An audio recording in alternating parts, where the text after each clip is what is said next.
We've all got that one friend who knows absolutely nothing about cars. He or she will own an Aygo or something equally sensible because it was the car in the adverts that sponsored Hollyoaks. It's exactly the type of car that young guys like George will use to drive to the shops for microwave meals and HTML coupons. You'll have to excuse his rudeness, he's busy on Tinder. What the Aygo is not then is a petrolhead's car.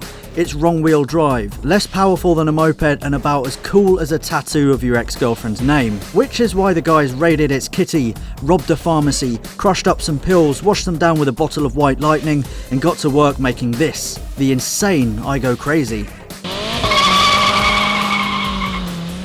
This is not a production car, which means you can't go to your Toyota dealership or you can't look on eBay and you cannot buy one of these things. This Aygo Crazy is a one-off car. It cost the guys from Toyota £100,000 to make and they're not selling it, so don't even ask. The reason it cost so much is because they had to chop an Aygo and an actual Mark III Toyota MR2 in half and pretty much weld the two together. If you didn't know any better, you'd think that this car was owned by a racer. But there's a lot more to it than that. Now the modifications to this crazy Aygo don't only amount to a bigger engine and a body kit. You see, lift the bonnet and you've got a fuel tank that sits here. If you want to fill up with fuel, you do it here. Take a look at the side of the car, specifically the wheels. They are grippier, they are larger. If you look to the back of the car, we have got a big wing. It is carbon fiber, it is the business. And if you look right down low, you have got 1, 2 exhaust pipes. They are very hot and they make a lot of noise. But that's not where the modifications stop. As you can see, the track is wider, there's a full roll cage, Sparco steering wheel and razor sharp 4-point harnesses. Ow, ow.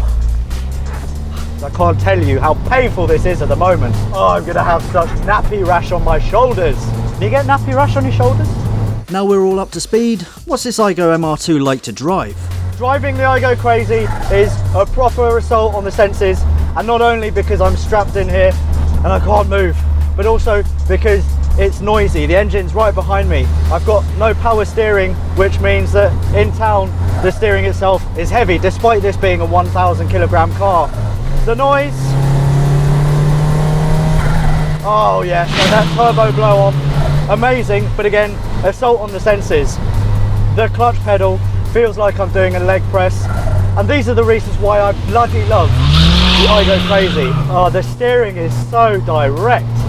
It is, I know people say it so much, it's like a go-kart, but this is, in my eyes, pretty much the closest I've come to driving a go-kart on the road.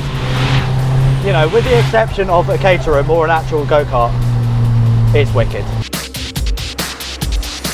The brakes themselves, unservoed, which means that I've got to mash that pedal like my life depended on it, mainly because my life does depend on it. When you get above 3,500 revs or thereabouts, that's when you get the kind of kick from the turbo. It's not one of those old school turbo kicks that you're expecting. It's very linear, and for that reason this car doesn't actually feel all that fast. 0 to 60 in this takes 5.9 seconds or thereabouts depending on traction, and top speed is about 130. Not that you'd ever want to do above 100 in this, because yeah, it's really light. I thought that turbo would kick in and I'd be in a hedge, but no, it's very natural. It doesn't ever try to catch you out. What will try to catch you out is the wet. If you drive this in the wet, thank goodness we are not in the wet, but I would not like to drive this in the wet because the rear is very lively even in the dry. So the engine sits behind me. It is an MR2 Mark III 1.8 VVTi engine, except this one has got a turbocharger, so now we're packing around 200 horsepower. Just listen to this turbo.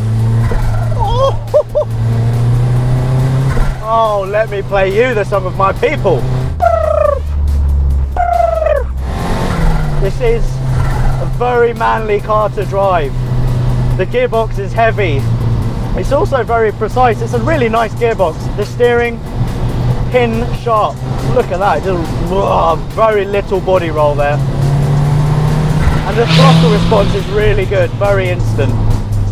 Right, turning circle. Let's test this out. I've got a wide opening and I'm already going to have to back up into the main road. This is shocking. Now, Toyota designed this car for fun, a bit of a middle finger to all those concept cars that you see at the motor shows that never actually make production. And for that reason, oh God, this hurts so badly. Anyway, for that reason, this car isn't the most practical car in the world. It is awesome, and I really hope that the guys at Toyota rob a pharmacy again soon. One thing's for certain, this Toyota is definitely not your average Aygo.